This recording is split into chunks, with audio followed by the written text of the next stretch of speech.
My name's Tim Johnson. This is the first of a few videos where I'm going to share some very quick tips on opiate and alcohol withdrawal with you. On this channel there's almost 200 videos now, and there's some that go into great detail on opiate and alcohol withdrawal. But these ones that I'm making are designed to be more sort of focused in on certain areas that people have contacted me and been more fearful of going through, certain parts of the withdrawal, and so I'm going to address them in these short videos. So please subscribe and please like the channel. It'll give more people access to the videos, and if they help anybody, then that's what they're there for, and it would delight me. Today I just want to discuss the two symptoms of opiate withdrawal which cause people most concern, most discomfort. I think they certainly did for me, and the many opiate withdrawals that I have been through in my life. These two things I think were the most unpleasant and the most difficult to deal with. And before I go into them, I just want to say that anybody watching this, anybody considering going through opiate withdrawal or alcohol withdrawal and making change in their life, to me, I just want to congratulate you. You are a warrior. You are very special, and in a very small percentage of the population already, by wanting to change your life and going through discomfort to do that, because change is uncomfortable sometimes. And I just want to say that that through pain comes strength, through struggle comes strength, and going through this will make you into a much stronger and better person, and is probably the single greatest thing that you will ever do in your life. So back to the subject. Sorry, I digressed a bit there, but I'm very passionate about change and anybody who wants to go through it. So the two things I'm going to talk about very quickly in this video are restless leg syndrome and insomnia. And those two things, because opiate withdrawal has many symptoms that are extremely unpleasant, all of them. There's no one wants to go through, intentionally put themselves through discomfort and pain. But unfortunately, opiate withdrawal and withdrawal from alcohol or opiates, unfortunately, it's a rite of passage to go any further into your recovery. You have to go through it. It's a fact of life. You're going to have to go through pain and discomfort. And these two things, restless leg syndrome and insomnia, cause people, the most fear, if you like, particularly if you've been through opiate withdrawal before. It's going to play on your mind. You know what's coming. It's not just about the crippling anxiety and depression and the runs and the toilet trips and the sweats and the pains in your body.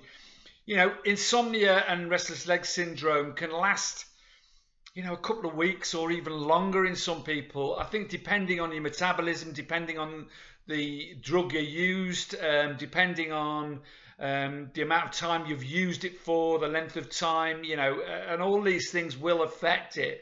And I'm going to give you some tips here. I'm going to explain first of all what causes it, and I'm going to give you some tips to ease those symptoms and get through, and just share my experience, things that helped me, that I've researched scientifically. And this last time I went through it, just over 2.5 years ago now, I went into it with my eyes open.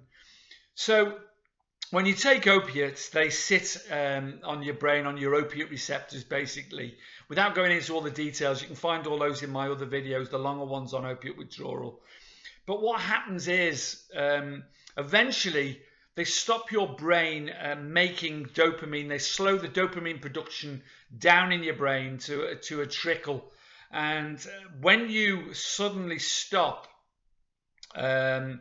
taking opiates, your brain can't suddenly click back chemically into the mode where it makes dopamine naturally, if you like. So you're deprived of dopamine. I think the technical term for it is dopamine dysfunctional state. That's the term the scientists use. And that can cause many symptoms in your body. The primary ones, are the crushing depression, anxiety. But One of the other main ones, this dopamine dysfunctional state, is the cause of restless leg syndrome, and the scientific cause. And also it causes various mineral deficiencies in your body, such as potassium, calcium and magnesium deficiencies, and all these affect this restless leg syndrome. And the other thing that opiates do is sit on your adrenal glands and stop them functioning. They slow them down to a state where, when you've been on them particularly for a long time, the adrenals are almost, you know, going in slow motion.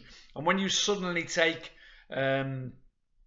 stop taking opiates, you get this massive burst of adrenaline, this cortisol in your body, this constant state of anxiety, fight, flight, and this crushing depression. And this is the thing that causes the insomnia, the restlessness, and also compounded, worst of all, by this horrible sensation, this restless leg sensation, where you want to kick and almost thump your muscles. I've been there, where you want to hit your legs, just ease this horrible feeling and this jumping feeling in your muscles, and this it's very difficult to describe. It's almost like toothache in your muscles that makes them twitch, and literally it's most prevalent when you're lying down and at night time, for whatever reason that is. Something to do with your brain, I think, something to do with melatonin as well, and the dopamine. But it's most, restless leg comes on, unfortunately, nighttime when you're trying to sleep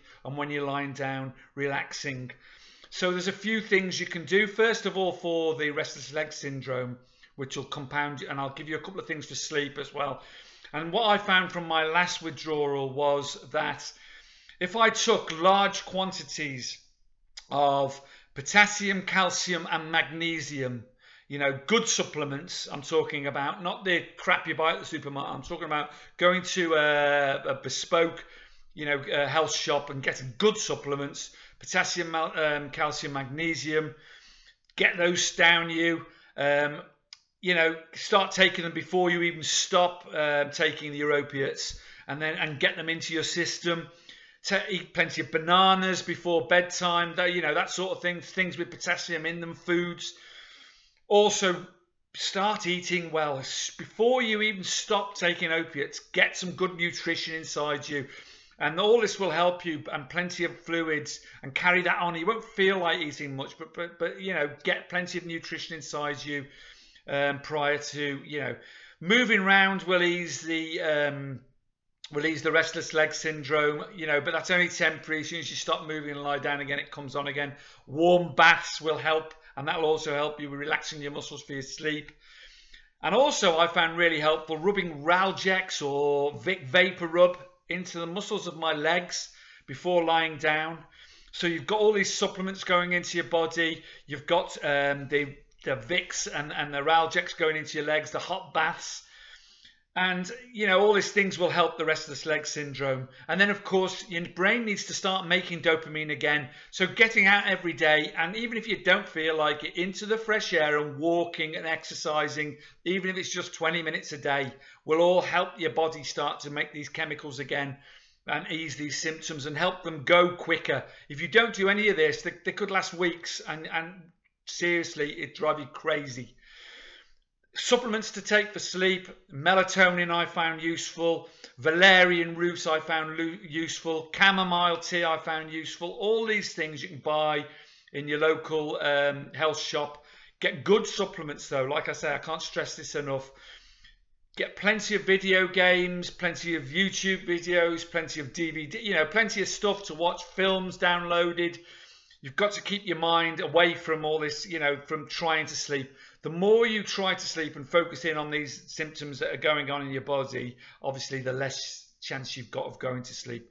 You distract your mind from it, take all these supplements, the warm baths, and before you know it, you'll drift off for a couple of hours, and your sleep cycles will start to get back to normal much quicker than if you don't do any of this stuff.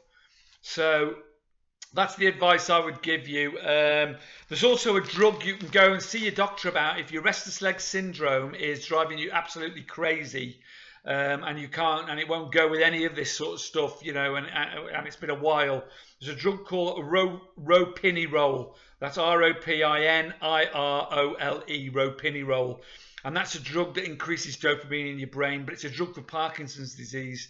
And you know, you'll have to convince your doctor to prescribe that to you, obviously for your restless leg syndrome. But I think they do for chronic cases of it. I think they will prescribe it. So that's it, really. That's all I just want to share very quickly on the subject of restless leg syndrome and insomnia. And the next video will be again another set of quick tips on probably alcohol withdrawal and so on. Okay, so carpe diem, seize the day. You are a warrior. You know, I respect you enormously for even thinking about going through this. Please like, share, and subscribe to the channel if you want access to all the other videos and more people to see them. That would be great. Thank you very much for watching. Much love to you and good luck.